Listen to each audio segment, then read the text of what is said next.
신문 이야기 돌직구쇼에 오신 여러분 반갑습니다. 저는 신문 읽어주는 남자 김진입니다. 조금 전에 김진태 의원이 남상태 대우조선 해양 사장의 연임 로비와 관련한 2차 폭로를 했습니다. 지금 국회에서 백브리핑 중인데요. 국회 현장부터 급하게 물러보겠습니다. 국회로 가시죠. 밤늦게까지 계속 이 자료를 좀 분석하고 이렇게 해서 다시 하게 된 겁니다. 산업부에서 추가로 받으신 자료들인가요? 꼭 그렇지 않습니다. 그쪽도 좀 자료 제출을 많이 꺼리고 있어서 여기저기 이제 다른 데서 받은 거를 막 취합한 겁니다. 자료 출처를 말씀해 주실 수 있나요? 네, 이 출처는 정확하게 말씀드리기 좀 어렵고요. 하여튼 여러 제보가 많이 들어오고 있다 이렇게 말씀드립니다. 조선일보 쪽의 공식적인 좀 해명이나 이거 한번 들으셨습니까? 말씀하십니까? 예, 저도 뭐 이렇게 보도되는 거나 이런 식으로 조금 들었는데 이거는 정말 좀 납득하기 어렵다 이렇게 돼서 더 이제 추가 제기에 이르게 된 겁니다. 김진태 의원이 2차 폭로한 바에 따르면 대우조선 해양 사장의 연임 로비와 관련된 모 신문사의 모 간부는 조선일보의 송희영 주필이다. 김진태 의원은 이렇게 밝혔습니다. 다시 한번 말씀드립니다. 대우조선 해양 사장의 연임 로비와 관련된 언론사 간부는 조선일보의 논설 주필 송희영 주필인 것으로 김진태 의원은 폭로했습니다. 그러면서 송 주필은 박수환 홍보대행사 사장으로부터 수천만 원에 상당하는 토호와 요트 여행과 골프장 그리고 왕복 항공권까지 모두 받았다. 그것은 취재가 아니라 외유성 여행에 불과했다. 이렇게 폭로했습니다. 대우조선 해양 사장 연임 로비 비리 의혹과 관련해서 김진태 의원이 조금 전 폭로한 내용과 관련해서 저희 돌직구쇼에서 오늘 심층 깊게 보도해 보겠습니다. 잠시 후 공개됩니다. 오늘자 조간신문 지금부터 저와 함께 하시죠. 먼저 동아일보입니다. 전당대회 소식부터 전해드려야 될 것 같습니다. 결국에는 문재인 전 대표가 힘을 과시했다. 이 한 문장으로 요약이 될 것 같습니다. 그런데 두 가지 얘기가 당내에서 나오고 있죠. 문재인 대세론데 결국에는 친문 패권주의 아니냐라는 논란이다라는 겁니다. 양날의 칼. 어쨌든 더불어민주당에서 대선 후보로는 문재인 전 대표가 유력해지는 것 같네요. 그러면 안희정 지사나 김두관 전 지사 같은 경우는 어디로 가야 할까요? 다음 신문입니다. 이번에 한국일보입니다. 이 모습을 지켜보고 있는 한 사람 이렇게 말했습니다. 광주 무등산에 올라갔습니다. 정권 교체 이룰 것이다. 안철수 전 대표 대권 도전을 야심차게 선언했습니다. 무등산 위에서 선언을 했습니다. 안철수 전 대표는 산으로 올라서 대권 도전을 시사했는데 산에 계시는 손학규 전 대표는 언제 산을 내려오시죠? 그럼 다음 신문입니다. 이번엔 조선일보입니다. 다시 찾는 검찰, 뭘요? 신에게 가는 길. 신동빈 롯데 회장에게 가는 길. 검찰이 수사 의지를 굽히지 않았다라는 내용입니다. 이윈원 부회장이 사망을 했습니다. 스스로 목숨을 끊었습니다. 그런데 유서에서 그런 내용이 포함되어 있었죠. 이것은 신동빈 회장이 아니라 신격호 총괄 회장이 모두 결정한 것이다. 이윈원 부회장은 떠나는 그 순간까지 신동빈 회장을 비호하려 한 셈입니다. 다음 신문입니다. 이번엔 경향신문입니다. 조금 전 김진태 의원의 2차 폭로 저희가 중계차로 물려드렸는데 관련된 내용입니다. 수사 박차 박수환 게이트다. 이것은 박수환 게이트다. 남상태 사장의 연임 로비 창구에 로비스트로 활동했던 홍보대행사의 박수환 대표와 이 조선일보의 송희영 주필 간의 유착관계, 과연 이것이 그냥 의혹이냐 아니면 정말로 두 사람 사이에 어떤 특수한 유착관계가 있는 것인가. 김진태 의원이 조금 전 폭로한 박수환 게이트에서 조선일보 송희영 주필관의 관계는 과연 무엇일지 잠시 후 돌직구쇼에서 심도 깊게 논의해보겠습니다. 다음 신문입니다. 이번에 한겨레 신문인데요. 돌리면 나옵니다. 바로 이 부분입니다. 연임 로비 박수환 대표는 구속이 됐습니다. 홍보대행사 대표입니다. 그런데 이제 검찰의 칼날은 유착설이 일고 있는 어디 간부? 조선일보 간부에게 향해져 있습니다. 조선일보의 송희영 주필은 과연 홍보대행사 박수환 대표와 어떤 관계였을까요? 다음 신문입니다. 이번엔 서울신문입니다. 해결사 박수환 잡은 검찰.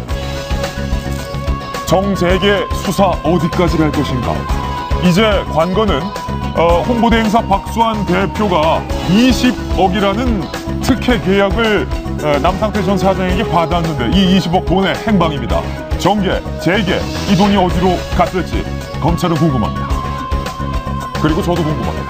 다음 신문입니다. 이번엔 중앙일보인데요. 역시 돌리면 나옵니다. 이인원 부회장이 스스로 목숨을 끊었습니다. 그런데 이인원 부회장의 개인적인 개인사가 뒤늦게 공개됐습니다. 알고 봤더니 이인원 부회장에게는 교통사고로 뇌를 다친 아내가 있었고 10년 넘게 매일 산책을 하며 병수발을 했던 것으로 드러났습니다. 이인원 부회장을 추억하는 지인들이 밝힌 내용, 과연 이인원 부회장은 어떤 사연이 있었을지 잠시 후 저희 돌직구쇼에서 공개하겠습니다. 오늘도 여러 가지 뉴스 중에 중요한 뉴스만 치열하게 고민하고 준비했습니다. 시청자 여러분께서는 고품격 뉴스 토크 신문 이야기 돌직구쇼를 시청하고 계십니다.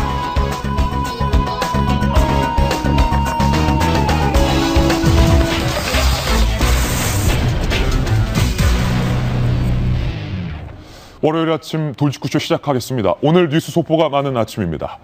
정재계 유력 인사와 언론사 주필의 부적절한 관계, 그리고 그들이 만들어가는 그릇된 대한민국, 수틀리면 그들끼리도 물고 물어뜯고 영화 내부자들이 그린 세상입니다. 그런데 오늘 돌직구쇼를 준비하면서 이 내용이 영화에만 그치지는 않았다는 생각이 듭니다. 저희가 준비한 영상부터 만나보시죠. 참 좋은 일이다. 언론사, 기업이 마케팅 파트너십을 맺는다고. 그 바로 박수환 대표와 유력 언론사, 언론인이 대우조선의 포화 전세기에 같이 탔던 것이 확인이 됐습니다.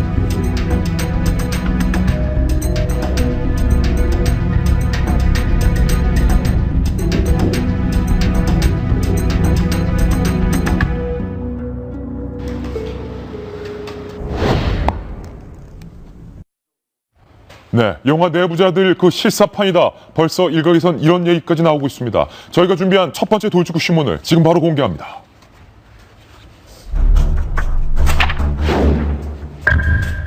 어쩌면 관원유착이라는 단어가 등장할지도 모르겠습니다. 주필 비리 의혹 폭로. 김진태 의원이 조금 전 2차 폭로를 했습니다. 대우조선 해양의 사장 연임 로비와 연루돼 있었던 언론사 간부는 조선일보의 송영 주필이다. 김진태 의원은 조금 전 이렇게 밝혔습니다. 그의 발언 직접 들어보시죠. 월요일 아침인데 고생들 많으십니다. 본 의원이 지난번 그 박수환 게이트에 유력 언론인이 연루돼 있었다고 그렇게 발표한 적이 있었는데 그 해당 언론인이 이에 대해서 반론을 제기했다고 들었습니다. 그래서 이제 본 의원도 더 이상 실명을 언급하지 않을 수 없게 됐습니다. 그 유력 언론인은 조선일보 송희영 주필입니다. 그는 그리스 국가 위기 당시에 취재 차원의 공식 초청에 따른 출장으로 그리스에 갔었고 전세 비행기를 타기는 했지만 그 이용 거리를 계산하면 한 200만 원대라고 이렇게 밝혔습니다. 그러나 애석하게도 사실은 그와 다릅니다. 당시 여행 일정은 그리스뿐만 아니라 이탈리아 또 영국까지 이렇게 포함되어 있었고 나폴리, 소렌토, 로마 등등 세계적인 관광지 위주로 짜여져 있습니다. 초호화 요트, 골프 관광, 거기다가 유럽 왕복 항공권 1등석도 회사로부터 제공받은 것으로 확인이 됐습니다. 먼저 호화 요트에 대해서 말씀드리겠습니다. 2011년 9월 5일입니다.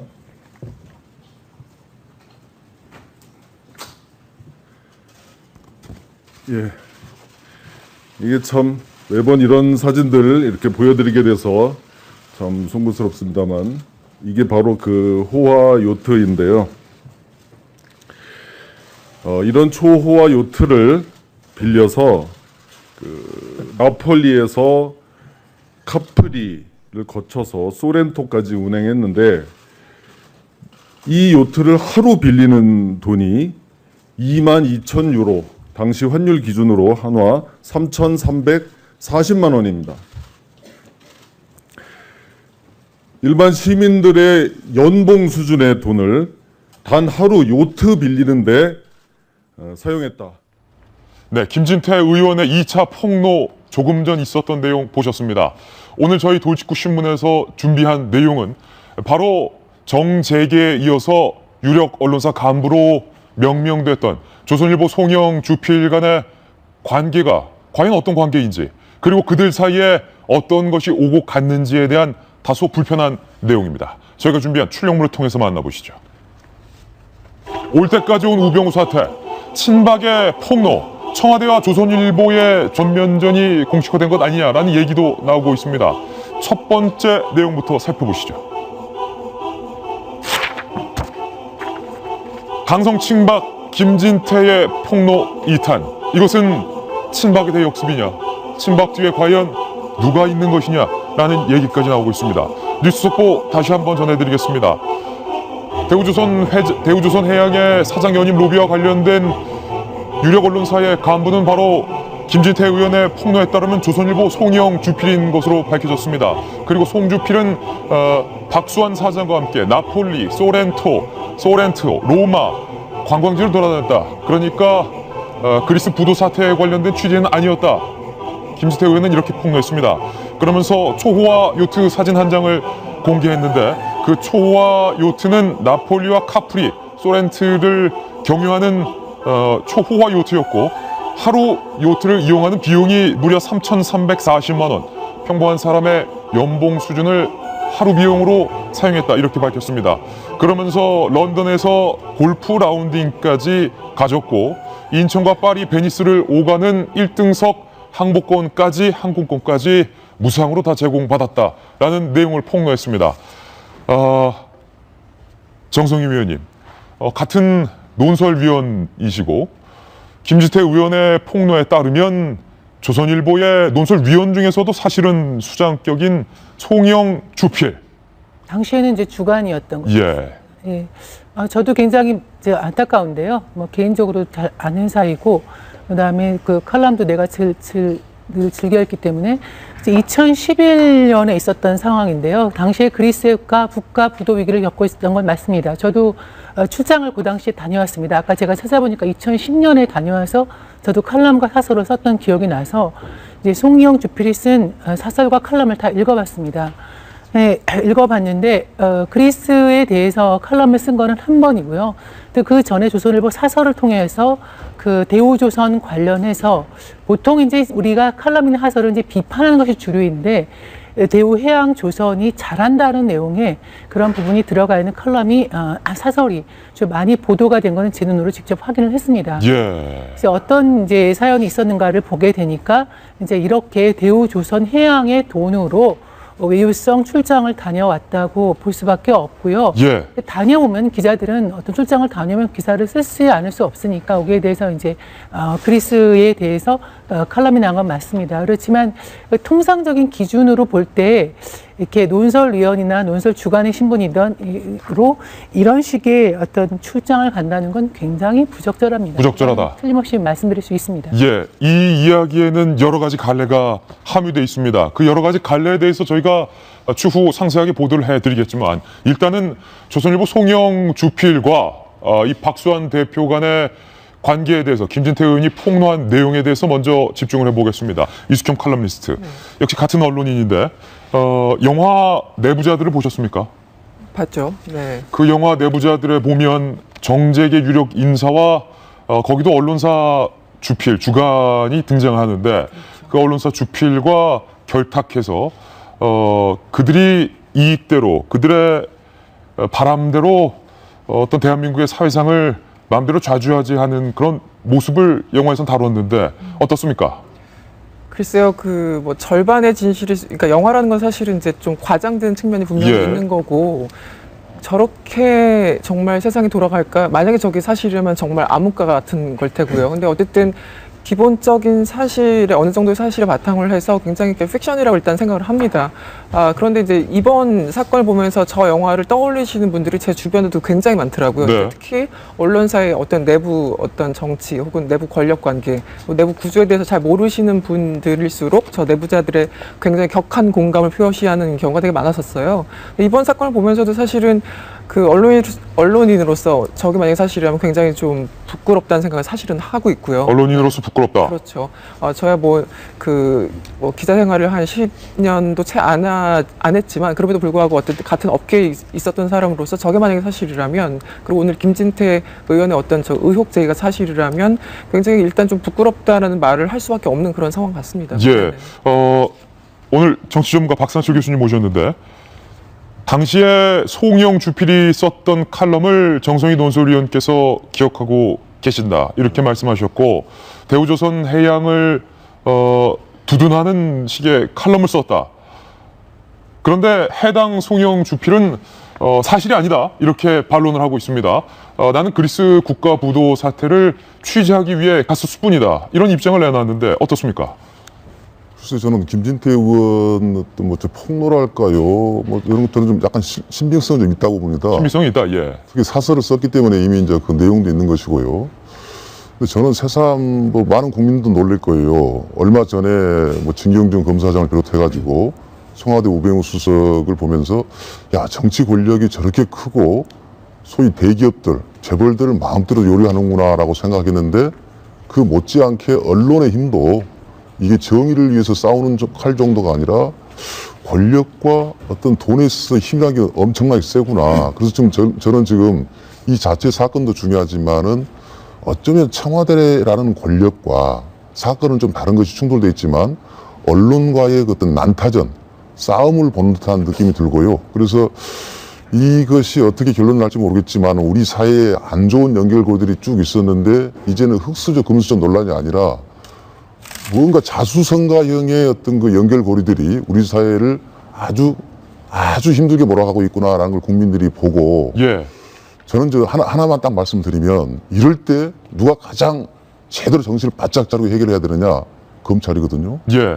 검찰에 대해서 과연 우리 그런 힘을 믿을 수 있겠느냐? 그래서 일본이라는 나라는 별로 제가 좋아하지는 않지만 일본 검찰의 모습을 우리 검찰들이 그 사건을 접하면서 좀 풀어갔으면 좋겠다, 예. 생각이 듭니다. 이 사건 의혹이 굉장히 많습니다. 하나하나 풀어가 보도록 하겠습니다. 출력물을 통해서 만나보시죠. 일단은 조선일보 송영 주필의 이야기를 하기 전에 대우조선 해양의 전 사장이었던 남상태 전 사장과 홍보 대행사 박수환 대표와의 관계부터 규정을 해야 될 것 같습니다. 정성희 위원님, 박수환 게이트, 검찰은 이렇게 부르고 있습니다. 남상태 대우조선 사장이 사장 자리를 연임하기 위해서 홍보 대행사 마당발로 알려져 있었던 박수환 대표를 이른바 로비스트로 활용을 했고, 박수환 대표에게 아무 연유 없이 20억이라는 특혜성 계약을 몰아줬다. 뭐 이거 아니겠습니까? 20억을 받은 건 틀림없습니다. 근데 이제 통상적인 언론사 주변에는 홍보 대행사가 많은데요. 통상적인 홍보 대행사와 이 박수환 대표가 대표로 있는 뉴스컴이라는 회사는 좀 다른 것 같습니다. 일종의 뉴스컴은 홍보 대행을 넘어서선 일종의 로비스트로 창구로서의 이제 화려한 활동을 했던 것 같고요. 그러면 로비스트를 하려면 뭔가 친분이 있어야 되지 않습니까? 그 친분의 고리로서 지금 나온 그 송희영 조선일보 주필하고 그다음에 그 민유성 산업은행장의 친분을 활용해가지고 이제 연임 노미를 한 것이 아니냐 하는 것이 저 박수환 대표가 구속이 됐는데 그 내용의 의혹의 핵심인데요. 송희영 주필과 산업은행장이 친분 관계가 있었고 박수환 대표는 그걸 이용하려 했다. 그렇죠. 또 송희영 주필, 그러니까 박수환 대표하고 민유성 씨가 친분이 있었고, 예. 또 역시 박수환 대표와 송영 주필이 이제 오랜 친분이 있었고, 거기에 대해서 이제 송영 주필이 이제 내려와서 해명한 바가 있습니다. 이제 경제부의 그 기자 생활을 하면서 알게 된 인연으로 예. 알고 있다. 그렇지만 알려진 것처럼 그런 사이는 아니다라고 해명을 했는데요. 대우조선 해양이 정 의원님 산업은행의 자회사이기 때문에 산업은행장을 알고 있다라는 사실이 대우조선 해양 사장의 입장에서는, 더군다나 연임을 꿈꾸고 있는 입장에서는 정말로 갑 중에 갑이고 어떤 단비 같은 그런 소식이었겠군요. 그렇죠. 그래서 이제 로비의 필요성, 어떻게 잘 모실 그럴 필요성은 굉장히 이제 컸던 상황이죠. 거기에서 이제 박수환 대표가 역할을 한 거고요. 그 박수환 대표라는 사람이 참 의문스러운 상황입니다. 저도 사실 기자를 31년을 했지만 예. 박수환 대표가 사실 남자인 줄 알았어요. 이름만 보면은. 근데 사진을 보니까 여성이던데 어렴풋이 떠오르는 게 있습니다. 왜냐하면 이 사람이 론스타를 했을 때 분쟁에서 론스타를 대리했던 사람이거든요. 그래서 제가 좀 경제부 기자한테 물어보니까 경제부 기자를 한 사람으로 박수환을 모르면은 그건 간첩이다. 경제부 기자 생활을 제대로 하지 못했다. 라고 뭐 단언할 수 있다고 할 정도로 그만큼 마당발이다. 마당발이라기보다는 그 배후에서 예. 저렇게 드러나지 않고요. 배후에서 유력자들을 상대로 해서 굉장히 고급 로비를 했던 사람. 영향력이 있는 인물이다. 저 사람이 이제 고졸 출신입니다. 예. 제가 알기로 기억이 맞다면 서울 여상 출신인데요. 정말 입지적인 금수저죠. 그래서 어떤 우리 사회에서 어떤 분쟁이 있을 때, 기업과의 분쟁이 있을 때 소위 갑이 아닌 분쟁에서 을편에 서가지고 거액의 자금을 받으면서 홍보 대행이라는 이름으로 사실은 로비를 해왔던 사람인데요. 예. 그 와중에서 이제 대우 해양조선의 그 로비를 맡았다가 이제 이런 상황이 된 거죠. 자, 박수환 게이트. 그런데 이 박수환 게이트, 남상태와 박수환의 관계에서 끝나는 게 아니다라고 김지태 의원은 조금 전 폭로를 했는데요. 다음 출력물입니다. 이제는 박수환 대표와 조선일보 송영 주필 간의 관계와 의혹으로 집중이 되고 있는데, 김병민 전 의원님, 조금 전 김지태 의원이 폭로한 내용 이전에 김지태 의원이 1차 폭로를 했었는데 뭐 초호화 전세기 얘기도 그 당시 나왔고 세간에서 명품 시계 얘기도 나오는데 이게 다 무슨 얘기입니까? 일단 뭐 전세기 얘기부터 좀 볼까요? 예. 이제 그리스로 여행인지 뭐 취재 차원에서 간 것인지 모르겠으나 몇 명의 사람들이 그리스로 갑니다. 그리스에서 일단은 그 안에서의 전세기, 초호화 전세기를 탔다는 건데, 실질적으로 우리가 그 헐리우드 유명 배우들이나 탈 것으로 보이는 그런 전세기를 대우조선해양의 돈으로 전세기를 탔다라는 겁니다. 거기에 예. 이 조선일보의 송영 주필이 같이 포함되어 있다는 건데, 대우조선해양 뭐 주인 없는 회사다 이런 얘기 많지 않았습니까? 예. 그 당시에도. 그 얘기 조금 이따가 제가 좀 예. 드릴게요. 거기에 들어간 비용만 8,900만 원이라고 합니다. 전세기예요. 조금 전에 김진태 의원이 폭로했던 내용에 가서 그냥 뭐 취재한 게 아니라 놀았다라는 거잖아요. 예. 초호화 요트를 탔는데 요트에 들어간 비용이 3,300만 원. 적지 않은 금액이죠. 송영 주필 측의 반론도 소개를 해드리자면 놀러 간 게 아니라 취재 차원에서 갔다라고 밝히긴 했습니다만. 그리스 국가부도 사태가 있었던 사건이기 때문에 여기에 초청을 받고 취재를 갔다라는 건데, 거기에 대한 사실은 조금 더 뒤에 명확하게 해명이 돼야 될 것 같습니다만. 김 의원께서 보시기엔 취재차 간 겁니까? 방금 말씀하셨던 것처럼 소위 놀러 간 겁니까? 일단 그리스에 취재차 갔다라면은 취재차 가서 뭐 글을 쓰는 내용들이 얼마든지 가능한 부분들이 있겠습니다만은, 저는 제가 만약에 유력 언론사의 주필 정도 되는 사람, 혹은 그 당시 주필이 아니었다라면 뭐 논설 주간이었든 나름대로 영향력이 있는 사람이라면 최소한의 양심상 그와 같은 대접을 받고 가진 않았을 거라는 생각이 듭니다. 예. 거기에 대해서 골프를 치고 돌아오는 항공권조차도 이 비즈니스 클래스로 1등석이죠. 1등석으로. 비즈니스가 아니라 1등석이다. 비즈니스보다 더 위네요. 1,200만 원, 1,200만 원의 돈을 받았다는 건데, 이 돈을 결국은 누가 냈는고 하니 제일 문제가 되는 건 대우조선해양의 돈으로 갔다는 것 아니겠습니까? 예. 저는 참 이 조선일보의 논설 주간이었고, 그리고 주필이었던 송영 주필에 대한 이런 행태에 대해서도 참 가슴이 답답한데요. 그것보다 더 답답한 거는 저는 김진태 의원에 대해서 얘기를 좀 드리고 싶어요. 왜 이거를 지금 폭로를 하죠? 자, 대우조선해양은 어느 회사입니까? 주인 없는 회사죠. 최대 주주가 누구죠? 산업은행입니다. 예. 그 산업은행을 관리하는 데가 어디입니까?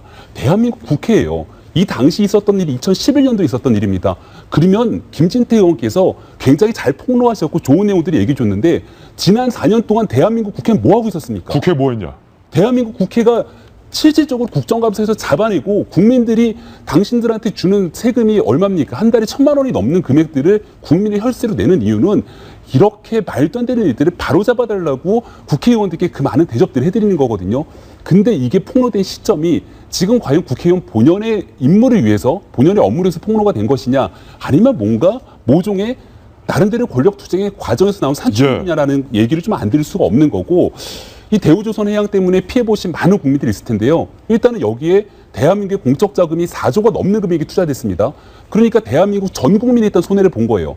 두 번째로 직접적인 피해자도 있는데, 지금 대우조선해양은 주식 거래 중지 상태입니다. 이게 대우조선해양이 한동안 잘 나간다라고 해서 분식회계를 저질렀거든요. 그것 때문에 거래가 중지돼 있는데 한때 굉장히 높은 금액의 대우조선해양이 주식 투자했던 사람들 여기에 묻어두고 이거 장기 투자해서 우리 자녀 학자금도 써야지라고 했던 일반 평범한 소시민의 사람들이 이 대우조선해양이 이런 무지막지한 것 때문에 엄청난 손해를 입었거든요. 그러면 김 의원 말은 그들이 입은 엄청난 손해받은 그 돈이 결국에는 초호화판 요트 그리고 1등석 항공비 이런 데 쓰였다 이겁니까? 정확히 그대로 다 쓰였다라는 거죠. 이거를 결국은 저는 명확한 수사가 필요할 것 같은데요.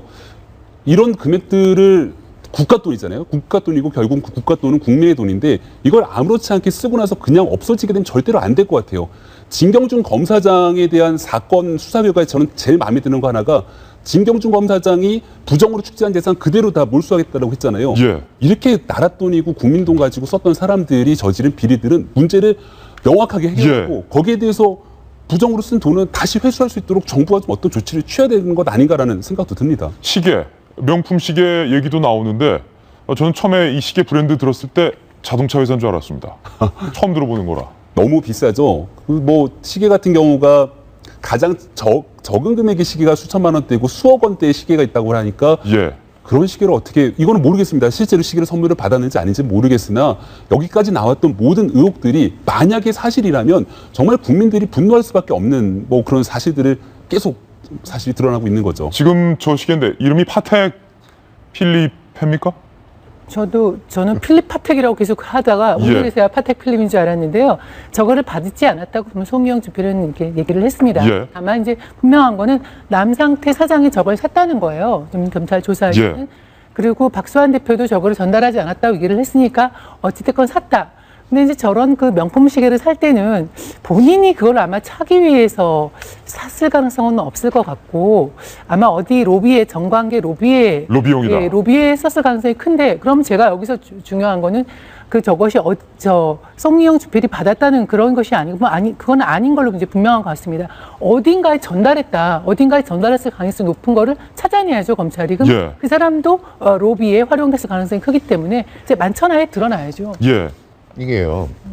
제가 대우조선해양에 대해서 개인적으로 한 10여 년부터 관심이 있었어가지고 좀 스토리를 아는 편인데 너무 사실은 복잡합니다. 지금 이 인물들이 얽히고 설켜 있고 예를 들어가지고 이 박수환 대표가 크게 이제 로비를 했던 쪽이 이제 민유성 전 산업은행장 있지 않습니까? 이분 같은 경우에 이제 롯데 분쟁에서 지금 신동빈 회장 말고 신동주 회장 쪽에서 이렇게 뭐 돼 있잖아요. 지금 산업은행 회장인 이제 이동골 회장 같은 경우에는 얼마 전에 자살한 그 이인원 부회장하고 그 고등학교 동기예요. 여기 등장인물이 저기 등장하고 저기 등장인물이 여기 등장하고 얽히고 설켜있네요. 몇 가지 이제 쟁점들은 그럼 홍영 주필이 이제 여러 의혹을 받고 있죠. 검찰이 과연 수사를 할 것이냐. 그러면 이게 이제 쟁점이 될 겁니다. 지금까지 언론을 검찰이나 이렇게 해서 봐줘서 그렇는지 실제로 아니어서 그런지 모르겠는데 이른바 주류 언론에서 누군가 대가성을 가지고 기사를 뭐 썼다, 논설을 썼다라는 식으로 해서 처벌된 적은 단 한 차례도 없습니다. 만약에 이제 그까지 갈 것인가? 그거 이제 증명하기는 쉽지가 않을 거예요. 그럼 그 수사 단계에서 뭐 망신주기식으로 이런 식으로 이게 쭉 나올 것인가? 거기에 따라서 흔히들 이제 세간에서는 조선일보와 청와대 대결이다, 뭐 한판 승부다라고 하는데 그 승부가 어디까지 갈 것이냐. 그리고 그러면 이 뒤에 지금 아까 남상태 전 대우조선 사장이 나왔지만 남상태 사장이 재임에 대한 로비를 했다면 제일 핵심적으로 어디다 있겠습니까? 청와대라든지 산업은행 아니겠습니까? 그 송희영 주필 같은 경우에 말하자면 내가 여론을 동원하기 위한 어떤 수단인 것이잖아요, 언론은. 그러면은 그 당시 이제 경제부총리 뒤에 산업은행 회장을 역임한 사람이 지금 이제 검찰 수사하고 있는 강만수 전 경제부총리.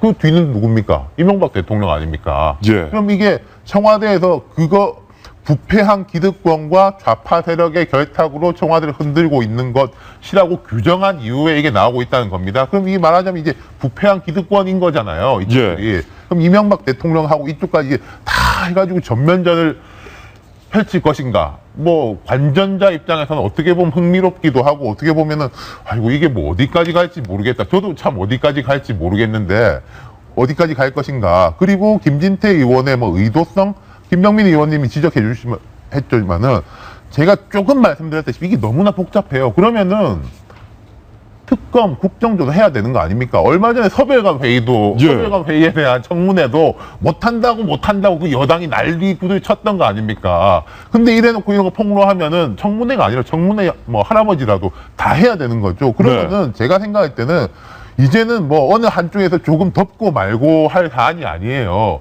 너무나 이제 확 터트려 버렸기 때문에 뭐 김영란법 시행도 좀 있으면 있는데 하나하나가 다 얽혀 있는 것이다. 그러면 이제 크게 가는 거는 그쪽인 것이고, 그 다음에 하나 마지막으로 하자면 김진태 의원의 의도성에 대해서 말씀드리자면은 뭐 그 부분은 잠시 후 예, 저희가 계속해서 논의해 보겠습니다. 이제 일이 아주 커졌다. 이까지만 말씀. 그렇죠. 김진태 의원이 제시했던 뭐랄까요, 증빙 자료가 될까요?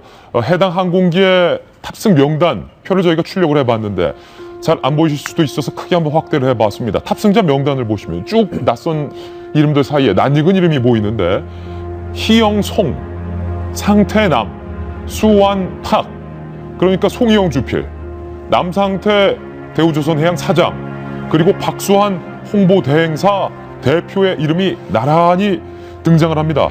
그리고 이 출장을 전후해서 송주필이 썼던 칼럼 내용, 논설 내용을 보니까요, 박 교수님, 이런 내용인데, 대우그룹이 공중 분해된 후 대우조선해양은 총수 없이도 세계적인 회사로 성장을 했다. 대우조선이 더 성장하면 경제 발전에 공헌할 수 있으니 공적 자금 회수 등 문제점만 너무 확대하지 말자. 라는 등의 우호적인 기사가 실렸네요. 조선일보에서 저 정도 써주면 도움은 되리라고 봐요. 예. 근데 방금 우리 윤 실장이 하고 싶은 이야기를 잠깐 이제 우리 앵커가 다음에 이야기를 한 건데, 하라고 얘기한 건데, 제가 잠깐 그 부분을 좀 풀어서 이야기하면은, 아무리 언론인들이 저렇게 가서 저 의원이 저렇게 힘이 셉니까? 값어치 이렇게 높아요? 아까 그 시계 이름도 잘 발음이 안 되는데, 그 정도 돈을 줘서 그 정도 사설을 써주면 맞는 대가라고 저는 생각이 안 듭니다. 예. 조선일보 그 정도 지위에 있는 사람이라면 당시 어떠한 권력이 있는 사람도 쉽게 만날 수 있는, 바로 그것 때문에 돈이 건너가신 게 아니냐. 그렇다면은 이걸 청와대라는 국회에서 좋다.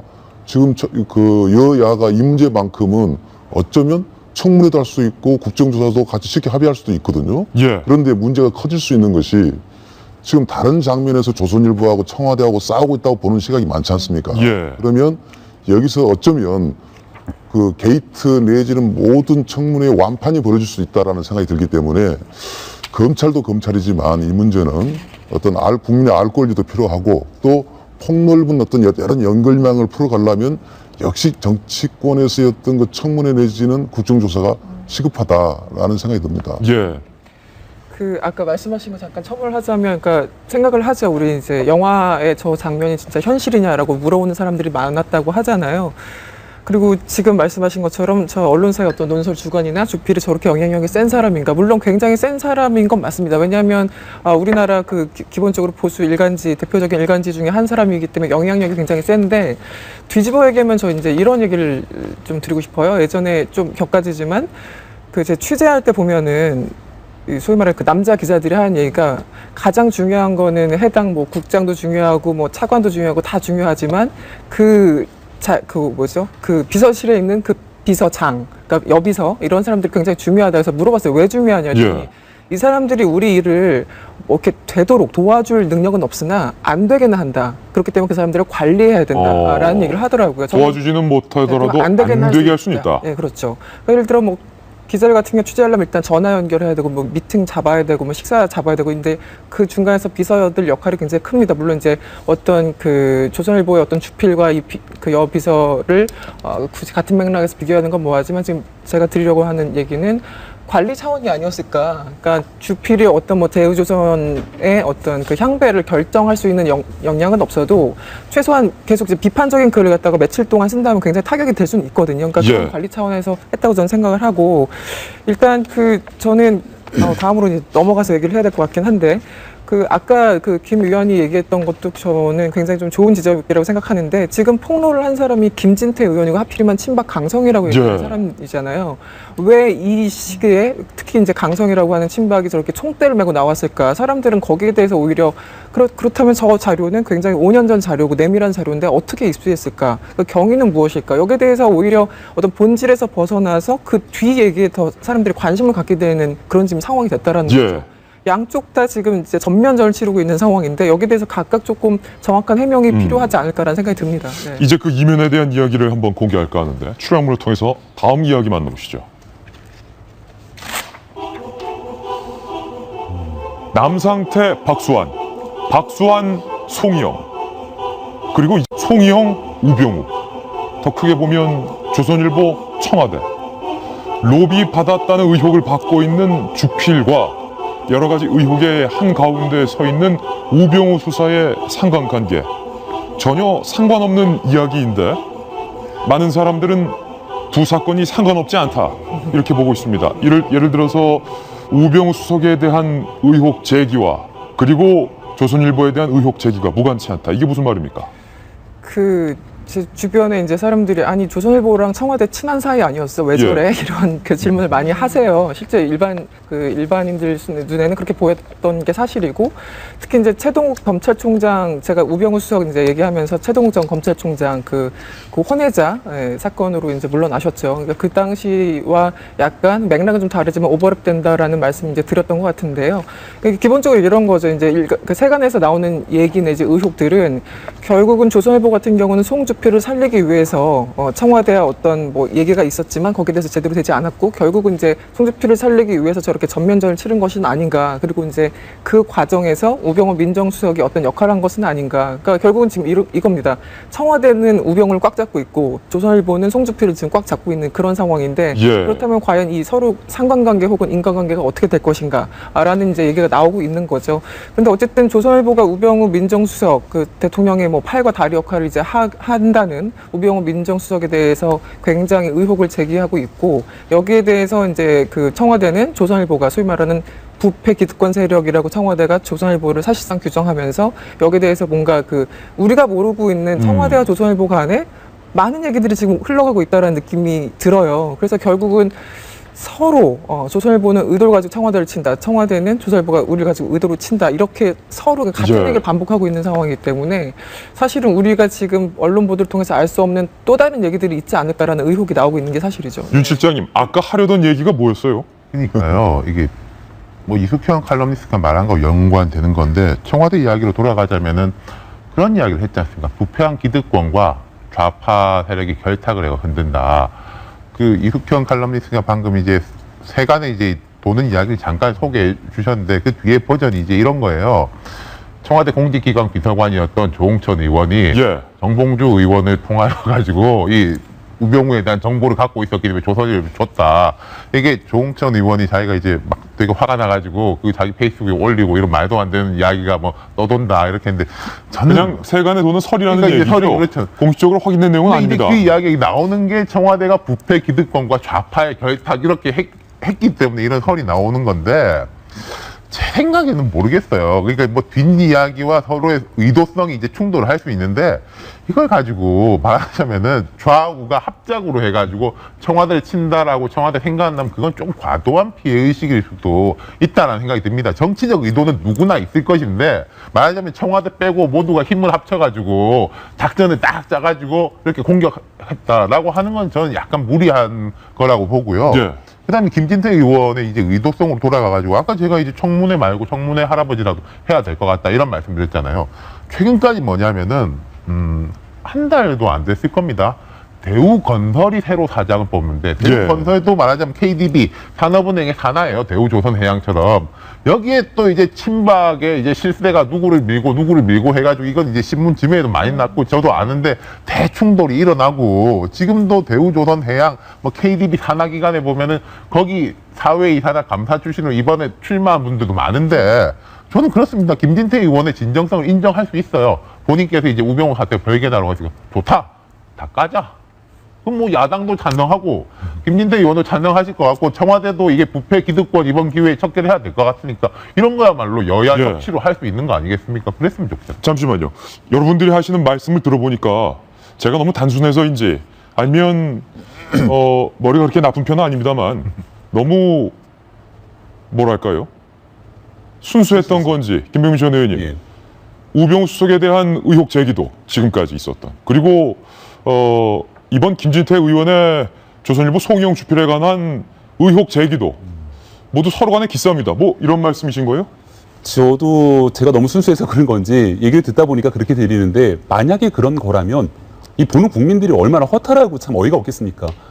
영원한 적도 영원한 친구도 없다 뭐 이런 얘기들이 정치권에서 참 많이 듣게 되는데 제가 처음 잘 적응이 되지 않았던 거는 어느 날 피 터지게 싸워요 서로 간에 뭐 손가락질하면서 삿대질하고 욕하고 싸우는데 또 어느 날 갑자기 보면은 굉장히 친한 친구처럼 악수하고 있는 정치권의 이런 모습을 보면서 저는 초창기 굉장히 환멸과 회의를 좀 느꼈거든요. 지금은 저도 좀 익숙해져서 그런지 그런 모습들이 자연스럽습니다. 지금 제일 우려되는 부분들은 이렇게 소위 말하는 권력 투쟁의 게임 형식으로 두 집단이 굉장히 크게 싸우고 있는데 어느 날 갑자기 아무렇지 않게 또 친하게 지내는 모습들을 국민들이 보게 되면 국민들은 얼마나 허탈해할까라는 생각이 들거든요. 두 집단 모두 지금 현재 가지고 있는 아주 커다란 문제점들이 있지 않습니까? 그 문제점만 도려내면 모든 문제가 다 해결이 되는 거거든요. 이게 국민들 보기에 권력투쟁의 장으로 전혀 보이지도 않고요. 근데 지금 그것들을 해결하고 있지 않기 때문에 국민들이 굉장히 불편해하는 거고 또 이분들이 저는 나서서 얘기하는 말 한마디 한마디에 국민, 시민들을 좀 언급하지 않았으면 좋겠다라는 당부의 말씀을 좀 드리고 싶어요. 김진태 의원 나오셔갖고 저는 폭로라고 얘기하고 싶습니다. 폭로를 하는데 갑자기 요트 얘기하면서 이 요트 값이 일반 평범한 시민들의 뭐 1년 월급 이런 예. 연봉 얘기를 하시는데 일반 시민들의 입장에서 그렇게 생각하신다라면 국회의원 의정활동 제대로 하셔갖고 이런 대우조선해양의 분식회계 4조 원대 지금 공적자금 투입 문제에 대해서 결국은 어떻게 해결할 것인지에 대한 답을 주셔야지 예. 이럴 때만 시민 들먹입니까? 우병우 수석 문제 얘기도 하나만 할게요. 우병우 수석에 대해서 얘기 계속하면서 문제 있을 때마다 국민이 가만히 있지 않는다. 아니 국민이 가만히 있지 않은데 여기 대해서 그럼 송희영 주필 사건에 대해서는 국민들은 여기에 대해서 가만히 있겠습니까? 이것도 가만히 있지 않죠. 국민과 시민의 목소리를 언급할 때는 거기에 대한 반드시 책임이 뒤따라야 됩니다. 근데 아무도 책임을 지지 않아요. 의혹 제기만 서로 예. 하고이지.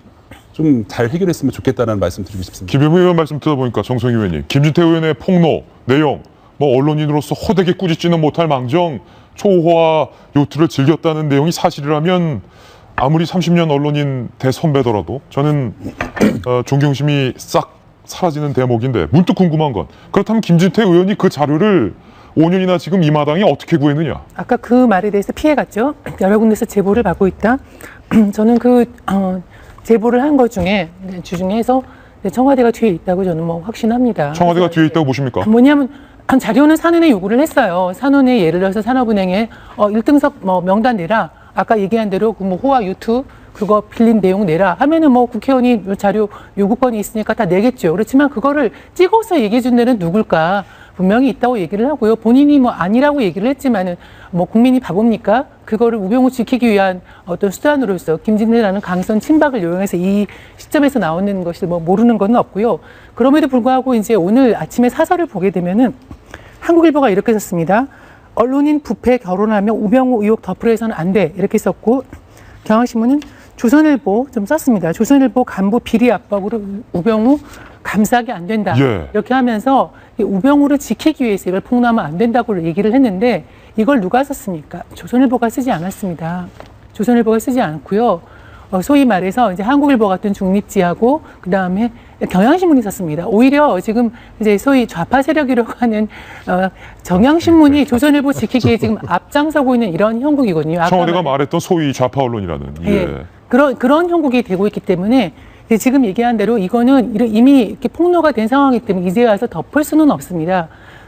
그래서 이제 앞으로 하는 거는 조선일보가 지금 김진태 의원이 2차 폭로를 한 마당에 지금 현재까지는 우리가 이름이 나오지 않았는데 오늘 처음 나왔거든요. 조선일보에서도 이거에 대해서 회사 입장을 내야 될 상황입니다. 더 이상 이제 피해갈 수는 없는 상황이 됐고요. 청와대도 아까 얘기했지만 이것이 온 국민들이 우병우를 지키기 위한 것으로 만약에 이 언론이 이런 걸 폭로를 이용한다 그러면 그것도 국민이 똑똑히 보고 있다는 것을 알았으면 좋겠습니다. 예, 뉴스 속보 들어와 있습니다. 검찰이 우병우 민정수석의 가족 회사로 알려졌던 정강을 압수수색했다는 뉴스 속보가 들어와 있습니다.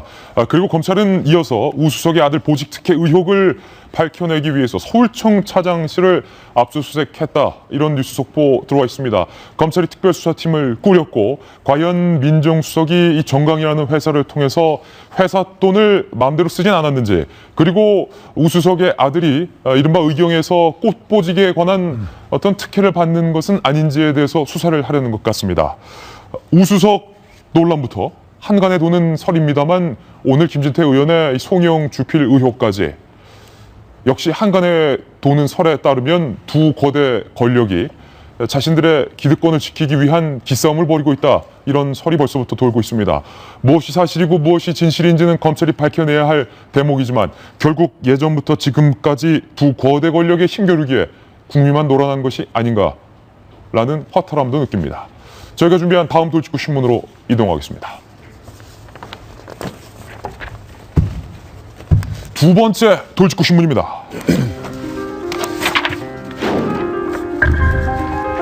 이인원 부회장의 사망으로 롯데는 충격에 빠졌습니다. 그런데 이인원 부회장이 세상을 떠난 뒤 이 부회장의 숨겨진 사연들이 오늘 소개되고 있습니다.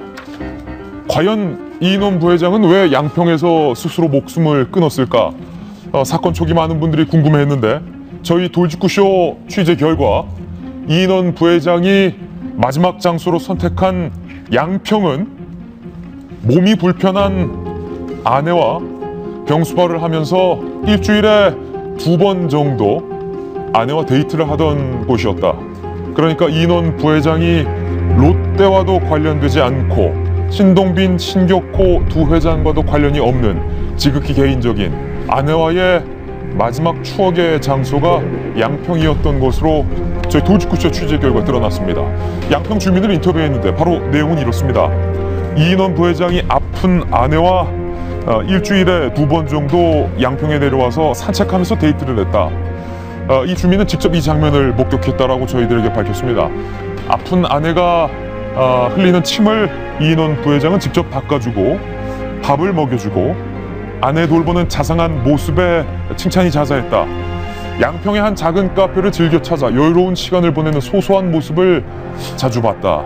이렇게 양평 주민은 저희 돌직구쇼 제작진을 만나서 이런 내용을 털어놨습니다. 결국 이인원 부회장이 마지막 장소로 선택한 양평은 다시 한번 말씀드리지만 공적인 장소가 아니라 이인원 부회장의 사적인 장소, 더 나아가 아픈 아내와의 마지막 추억이 깃든 그런 장소였습니다. 뭔가 가슴이 저려지는 그런 대목인데요. 이인원 부회장이 남긴 유서 내용에 관련해서 이런 내용이 있는 것으로 드러났습니다. 자녀들에게 남긴 내용인데 어머니의 신병 때문에 너희들이 힘들었다. 그동안 고생 많았다. 그러니까 이 부회장이 사적인 얘기를 잘 평소에 털어놓지 않는데 아내가 매우 아팠다라는 부분을 알 수 있는 대목인데 바로 이런 부분인데요. 김병미 전 의원님. 예. 이 부회장의 아내가 교통사고로 뇌를 다쳤고 10년 넘게 아내의 이 불편한 부분을 직접 이 부회장이 병수발을 했다. 그게 어떤 내용입니까? 저도 코끝이 찡한데요. 같이 한강변에 산책을 하다가 교통사고를 당해서 뇌를 다쳤다는 겁니다. 그러다 보니까 몸이 굉장히 많이 불편했을 거고 6시면 늘 퇴근해갖고서는 아픈 아내를 위해서 병수발을 들었다. 근데 최근에는 또 더 안타까운 소식이 대장암에 걸려서 투병을 했다 그래요. 그러니까 가뜩이나 뇌가 안 좋은데 대장암까지 걸렸으면 얼마나 더 그런 고통들이 컸겠습니까? 아파본 환자가 옆에 있는 가족들은 잘 알겠지만 누군가가 대신해 줄 수 있는 일이 아니거든요. 정말 가족이라도 자식들이 하기 힘든 일들이 있습니다. 그거를 결국은 배우자, 정말 사랑하는 배우자가 아니면 하기 힘든 일들이 있는데 그걸 아마 이인원 부회장이 하지 않았는가라는 생각이 들고, 그래서 더 안타까운 거는 그런 아내를 두고 왜 세상을 떠납니까? 예. 조금 더 옆에서 더 살뜰하게 보살펴주고 했었어야 되는데라는 아쉬움이 되게 크게 남는 대목이에요. 오늘자 기사 보도되는 내용들을 보니까 이인원 부회장이 아내를 잘 챙기고 또 직원들한테도 굉장히 살뜰하게 잘했다라는 대목의 내용들이 나오는데 저는 좀 인상 깊게 봤던 것 중에 하나가 운전기사에 관한 얘기더라고요.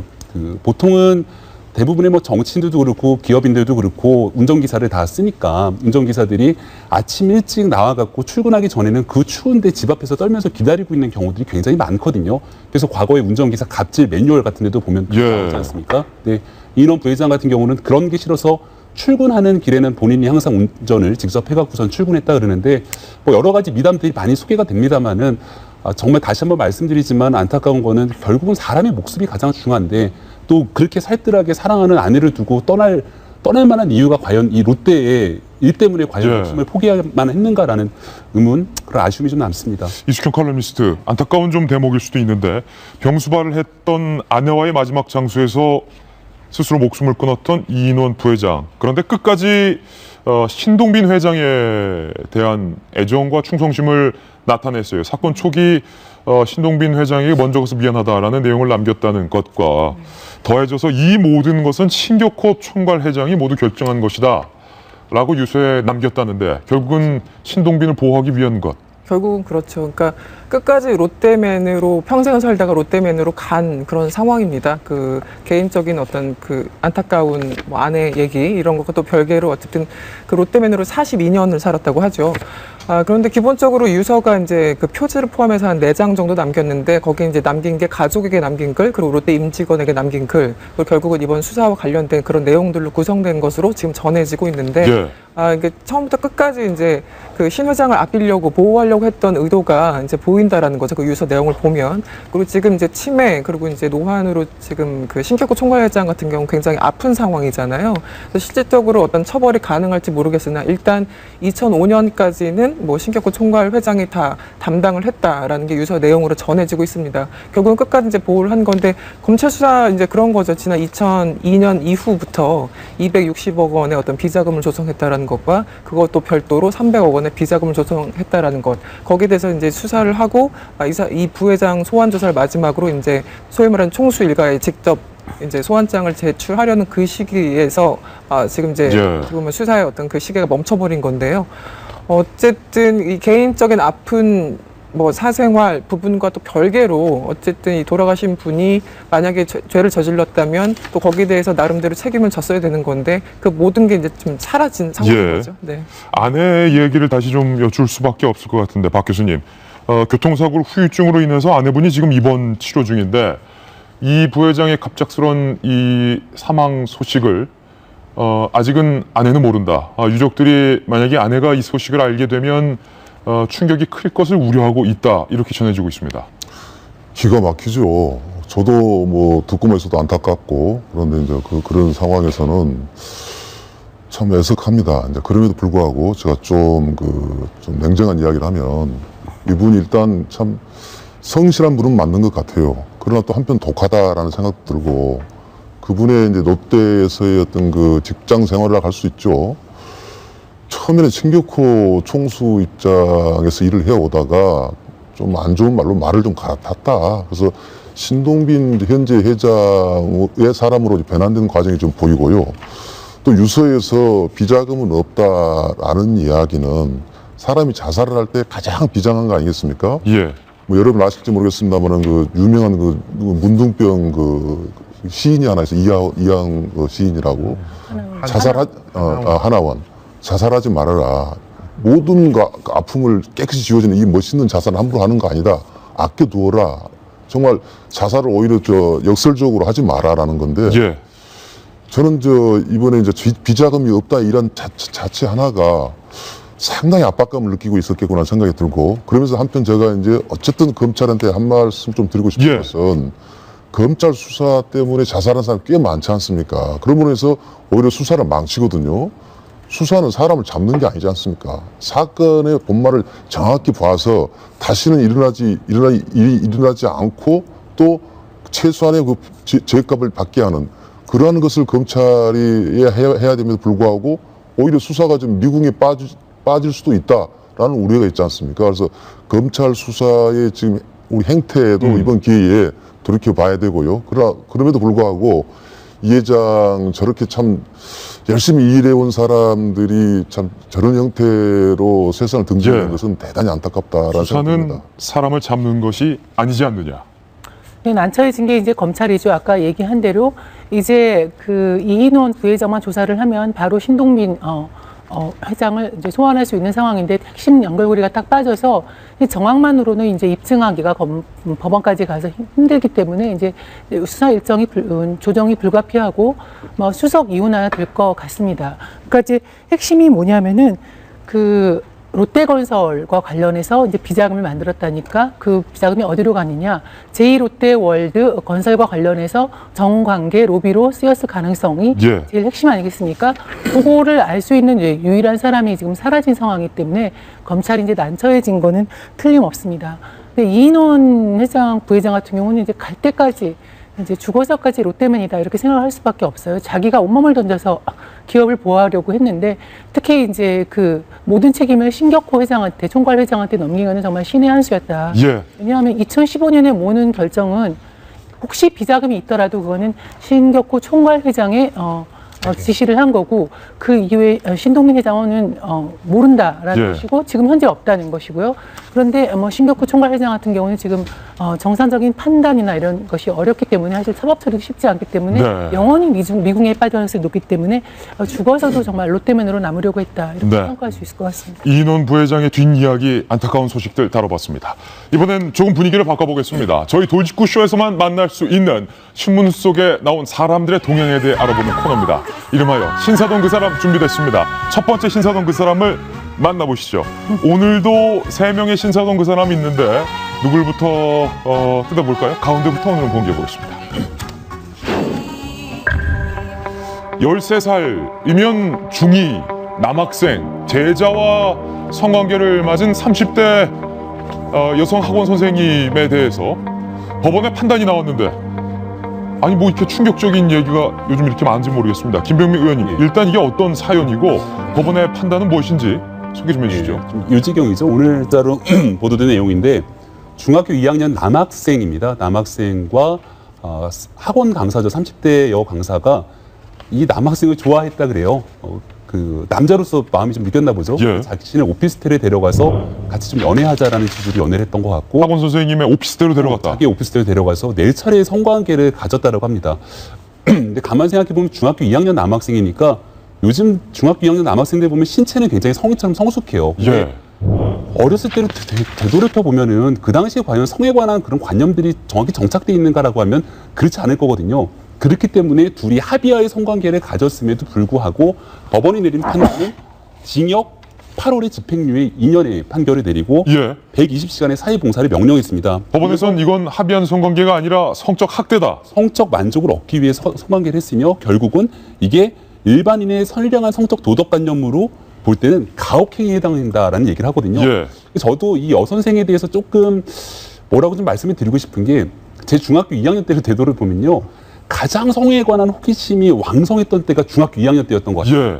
그럴 때 여 선생님이 학원 강사가 우리 집에 놀러 가자, 우리 같이 목욕할래? 라고 얘기를 하면은 이 건강한 중학교 2학년의 남학생 중에 말짱하게 이걸 거부할 수 있는 남학생이 몇이나 되겠습니까? 어허. 이 선생이 진짜 이 학생 입장에서 봤을 때는 평생을 살아가는 과정에서 30대 여선생님이 봤을 때 굉장히 야릇한 상상을 할 수 있거든요. 예. 이런 문제를 제기했기 때문에 120시간의 사회봉사 명령 반드시 잘 이수해야 되고 두 번 다시 이런 일이 좀 발생하지 않았으면 좋겠다. 그리고 뭐 충분히 12살, 16살 어린 연하랑 결혼할 수도 있어요. 얼마 전에 우리 박근영 이사장에 대해서 얘기했죠. 예. 좀 더 나이 지나고 나서 성인의 남성이랑 본인의 이성적인 매력을 갖고 결혼하는 거 아무도 뭐라 하지 않지만 예. 사춘기 청소년을 대상으로 하는 건 아니죠. 해당 선생님과 김군, 중2 남학생 김군은 경찰 조사를 받을 때 이런 얘기를 했다고 합니다. 먼저 여 선생님 같은 경우는 사귀던 중에 합의로 성관계를 맺은 것이다. 성적 학대 행위는 아니다. 라고 강변을 했고 제자 김군은 선생님을 사랑하고 있다. 그리고 처벌을 원하지 않는다. 하지만 어떤 관계 시에는 당황하고 부끄러웠다라고 진술을 했다고 하는데 중2 남학생을 아들로 둔 정성희 위원님께서 보시기에는 논소련 말고 엄마로서 이 사건 어떻게 보십니까? 정말 세상이 어떻게 되려고 제가 지난번에 한번 얘기했지만 거의 아들뻘 아니겠습니까? 예. 중2 관념이 그 중2에는 성에 대해서 잘 모르죠. 사실은 덩치만 크지 뭐 저희 아들도 저보다 10cm 이상 크지만 애기입니다. 정신적으로 애기. 제가 어저께 또 물어봤어요. 이런 사건과 모르게 너 혹시 야동 봤니? 예. 그랬더니 야동은 안 받고 야동보다 게임을 했다. 야동보다 게임이 재밌다. 그 애들의 본질 아니겠습니까? 예. 지금 잘 몰라요. 이 게임이 더 재밌는 그런 어린아이인데 그런 아이들의 그 성적인 호기심을 이용해가지고 저렇게 한 것에 대해서 너무나 처벌이 약하다. 저는 네. 이렇게 생각을 하고요. 처벌이 약하다. 아동복지법상 아동에 대한 음행, 강요, 매개, 성희롱으로 기소가 됐는데 저는 성폭력으로 해서 신상 공개를 좀 해서 얼굴을 좀 보고 싶어요. 신상을 공개하라? 예, 왜 이렇게 사회적 망신을 주지 않으면 이런 사람이 또 나타날 거예요. 예. 그것이 아마 중2 아들을 가진 모든 엄마들의 마음이 아닐까 이런 생각이 듭니다. 지난번에 소개됐던 사건 역시 신사동에서 소개를 해드렸는데 이거는 학원 선생님과 제자와의 관계였는데 지난번에도 중2 남학생과 중3이었던 걸로 기억이 학교 선생님이 예, 학교 선생님이 기간제 교사가 이렇게 연애를 하고 거기는 성관계가 없었습니다. 성관계가 없었기 때문에 거기까지는 가지 않았지만 카톡의 내용이 있었죠. 본인이 둘 다 관계까지는 없었다고 하니까 저기까지 가진 않았지만 여전히 여교사와 제자는 위계에 의해서 본인의 그 지위에 의해서 어떤 강압적인 강압적인 뭔가를 강요를 행사할 수 있는 관계이기 때문에 참 절대로 될 수 없는 거죠. 특히나 아동을 보호해야 되는 입장이 아니겠습니까? 그렇죠. 중2는 아직 굉장히 어린 아이입니다. 애기입니다. 근데 저 말에 제가 동의하는 게요. 이 성별만 바꿔보세요. 요즘은 여성도 성폭행의 주체가 될 수 있지 않습니까? 네. 만약에 중2가 여학생이고 30대 강사가 남자라고 봐요. 이건 정확하게 성추행 내지는 그 학대로 볼 수밖에 없죠. 그렇기 때문에 저는 그 정 의원님 말씀이 맞다고 봐요. 법원이 판결의 방향은 잘 잡았지만 그 형량은 너무 솜방망이었다. 만약에 성별을 바꿔보라. 마음속으로 약간 저 사랑으로 인정하려는 그런 그렇군요. 형량같이도 보이잖아요. 네. 신사동 그 사람 이번엔 두 번째 그 사람으로 이동하겠습니다. 만나보시죠. 30대 부부가 거짓말처럼 자취를 감췄습니다. 사라졌습니다. 분명히 귀가해서 집에 들어가는 모습은 CCTV에 잡혔는데 이 부부가 집 밖으로 나오는 모습은 CCTV에 잡히지 않았습니다. 그러나 이 부부는 석 달째 행방이 묘연한 상황입니다. 마치 이 칼럼, 집 안에서 이 두 부부가 증발해버린 것처럼 사라진 것처럼 미스테리하다. 이 부부 어디 간 겁니까? 사건 개요를 보니까 정말 미스테리합니다. 지난 5월 28일 날 발생한 사건인데요. 부산에서 일어난 사건입니다. 5월 28일에 그 30대 젊은 부부가 갑자기 사라졌어요. 35살 뭐 동갑 부부네요. 그리고 결혼한 지가 지난해 11월이니까 결혼한 지가 얼마 안 됐다고 하죠. 신혼부부. 그래서 아이는 없고 젊은 이제 부부가 갑자기 사라져서 가족들이 실종 신고를 냅니다. 3일 뒤였던 31일에 실종 신고를 냈는데 그래서 이제 경찰이 수사에 들어갔죠. 그래서 이제 일단 휴대전화가 가장 중요하니까 알아본 결과 6월 2일에 각각 전원이 꺼져 있는 것으로 드러납니다. 그런데 좀 흥미롭다기보다 좀 이상한 거는 남편의 전화기는 부산에서 발견이 됐던 것으로 지금 전해지고 있고 아내 휴대전화는 서울에서 있는 것으로 위치가 최종 확인이 됐습니다. 남편은 부산 기장구에서 아내는 서울에서. 네. 그러니까 같은 날 전원이 꺼져 있었고 다만 전화의 위치는 서울과 부산으로 나뉘어져 있었다. 그러니까는 각각의 위치가 그렇게 있었다고 볼 수밖에 없는 상황이죠. 혹은 뭐 누군가가 대신 가져갔을 수도 있으나. 근데 이제 그런 겁니다. CCTV 확인 결과 이상한 사람들이 뭐 이렇게 침입한 흔적도 없고 어떤 혈흔의 어떤 흔적도 발견되지 않았기 때문에 어떤 외부에 의해서 뭐 강도 살인 이런 것도 아니라고 해요. 근데 이제 나온 기록이 없어서 이제 CCTV를 확인해 봤는데 굳이 그러니까 모르게 나오려면 방법이 있다고 합니다. 그러니까 이 부부가 사는 집이 아파트 15층이었는데 15층에서 뭐 비상 계단을 통해서 이렇게 내려온다면 CCTV가 보이지 않는 곳으로 내려와서 지하 1층으로도 내려갈 수 있다고 해요. 그런데 굳이 그렇게 부부가 남 몰래 CCTV 피해서 내려올 이유가 있었는가? 그래서 경찰이 여전히 지금 미스테리라고 하고요. 또 좀 이상한 거는 지금 부부가 소유하고 있던 개인의 어떤 그 신분증 그리고 여권은 사라진 상태고 남편의 컴퓨터 노트북이 없는 그런 상황이라고 합니다. 참 미스테리입니다. 경찰이 밝히고 있는 미스테리한 부분 몇 가지 중에서 첫 번째는 이 부부가 거액을 인출한 흔적도 없고 큰 빚을 진 사실도 없다. 그러니까 누군가의 원한 관계에 의해서 사라질 만한 이유는 전혀 없다. 그리고 5월 28일에 이 부부가 자택에 들어가는 모습은 찍혀 있는데 5월 28일 이후 자택을 나서는 모습은 어디에서도 발견되지 않고 있는데 6월 2일에 부부의 휴대전화가 남편은 부산 기장, 아내는 서울 천호동이요. 거기서 발견이 됐다는 겁니다. 휴대전화가 꺼진 채로 자취를 감췄다. 그리고 지금이 8월 29일이니까 지금까지 이 부부의 행방을 쫓을 수가 없다. 이거 어디로 간 겁니까? 뭐 저는 사회부 기자만 거의 했거든요. 한 20몇 년간.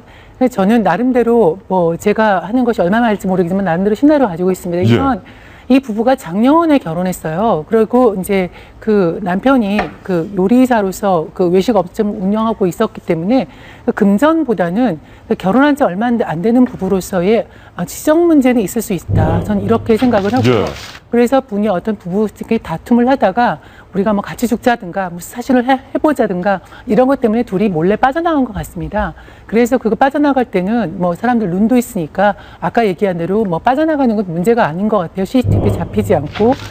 그런 다음에 이제 휴대전화가 각각, 그러니까 나흘간, 그 사이가 나흘이 걸립니다. 나흘 동안 휴대전화가 켜져 있었어요.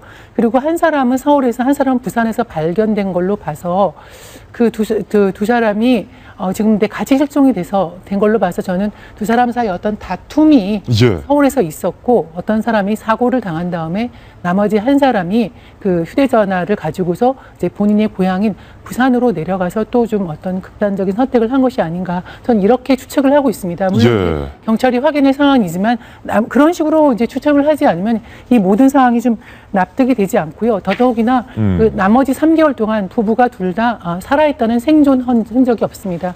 생존을 하려면 먹고 자고 해야 되는데 그런 것이 있고 또 우리나라가 CCTV 공화국 아니겠습니까? 어디든지 CCTV 깔려있기 때문에 살아있다면은 옛날에 유병원이처럼 어딘가는 잡혀야 되는데 잡히지 않았다는 걸로 봐서 이 결말이 좀 비극적인 결말이 나오지 않을까 조심스럽게 추측을 해봅니다. 신사동 그 사람이었습니다. 이번엔 첫 번째 신사동 그 사람으로 다시 한번 돌아가 보겠습니다. 두 번째, 세 번째는 공개했고 남은 건 한 명인데요. 전두환 전 대통령의 처남에 관한 이야기입니다. 전두환 전 대통령의 처남도 하루 일당 400만 원의 황제 노역을 하고 있는 것으로 뒤늦게 알려져서 논란이 되고 있습니다. 황제 노역. 윤태호 실장님, 사실 전 대통령의 차남 전재용 씨가 이른바 황제 노역을 하고 있다. 일반 경제사범은 노역 일당이 통상 하루에 10만 원 수준인데 그 당시 전재용 씨 하루 노역 일당은 몇백만 원씩 쳐줘서 400만 원 쳐줘. 이게 환형 유치라고 하는데요. 야, 너무한 거 아니냐 이런 얘기 있었어요. 추징금 말고 벌금 있지 않습니까? 벌금이 이제 고액이 나올 경우에 돈이 없으면 속된 말로 이게 몸으로 때운다라고 하는데 참 이게 법의 문제예요. 사실 소액의 벌금 뭐 제가 예를 들어 한 500만 원 정도인데 돈이 없다라고 하면 한 50일 사는 거고 이렇게 이제 30억, 40억씩 벌금 나오는 분들이 돼가지고 능력이 없다라고 하면은 근데 이게 일정 기간에 살려야 되고 그렇다고 해서 실제로 벌금이 많은데 능력이 없는 분이 있을 수가 있어요. 그럼 그 사람은 이제 평생 뭐 어디 휴용소에서 이렇게 저 북한처럼 시킬 거냐 또 그건 아니기 때문에 어느 중간에 지점이 있어야 되는데 이게 참 마땅치가 않은 것이고 이게 기사가 약간 잘못된 게 하루 400만 원이 아니에요. 이게 보니까 주말에 쉬어요. 쉬는데도 갇혀 있으면 일한 걸 쳐주거든요. 유급 휴일이라고 해야 되나? 그럼 이게 일주일에 400만 원씩 하면 3천만 원인데 일은 5일 동안 하니까 실제 이제 일당으로 치면 한 5, 600 정도 되는 거죠. 정확하게 말하면 400은 아닙니다. 5, 600 정도 되는 건다. 박산초 교수님 이겁니다. 전재용 씨도 그렇고 전두환 전 대통령의 차남 이창석 씨도 그렇고 뭐 갚을 능력이 없다 라고 하니까 결국 그럼 노역이라도 되라 이건데 남들과 다르게 하루 일당 400만 원, 500만 원, 600만 원 이러니까 세간에서는 이런 얘기 있습니다. 역시 사기를 쳐도 통 크게 쳐야 된다. 뭐 그런 얘기도 있고요. 저게 원래 돈이 없어서 정말 감옥 교도소에 갇혀 있는 신세인데 저것은 지금 하루에 뭐 400만 원 이상씩 이거 아니겠습니까? 아마 하루하루 보람이 생길 것 같아요. 보람 있다. 전두환 씨 아들은 야 이거 하루에 가만히 있어서 400만 원씩 돈이 까나가는구나. 이거 어마어마한 보람이 생긴다. 그래서 저게 지금 과연 그 형 대신 받고 있는 거라고 볼 수 있는 것인가. 그래서 우리 이제 형사체계도 요즘 바뀌어야 됩니다. 그래서 저런 경우도 보면 거기에 상응하는 어떤 그 이 제도화가 돼 있어야지 저걸 누가 봐서 그 황제 노예라는 말이 맞을 수밖에 없죠. 언론에서 황제 노예이다, 황제 노예이다 비판해도 왜 움직이지 않는지 그것 또한 미스테리입니다. 저희는 광고 이후에 오늘 휘나리 기사로 돌아오겠습니다. 잠깐만요. 네, 조금 전 들어온 뉴스 속보 전해드리겠습니다. 검찰이 이석수 특별감찰관실도 압수수색을 했고 우병우 민정수석의 자택까지 압수수색한 걸로 저희 채널A 취재 결과 확인이 됐습니다. 다시 한번 말씀드립니다. 검찰이 특별수사팀을 꾸렸는데 그 특별수사팀에서 이석수 특별감찰관실과 또 우병우 민정수석의 자택을 현재 동시에 압수수색하고 있는 것으로 확인이 됐습니다. 검찰의 특별수사팀이 과연 얼마만큼 제대로 수사할 수 있을 것인지 끝까지 지켜봐야 될 것 같습니다. 그리고 제가 준비한 오늘의 휘내리 기사를 소개해드리겠습니다. 어제까지 덥다 했는데 하루아침에 춥다 하는 이 이상한 날씨에 대해서 많은 사람들이 급기야 여름이 너무 작별 인사도 없이 간 것 아니냐 서운해하는 분들도 많은 것 같습니다. 그런데 안심하십시오.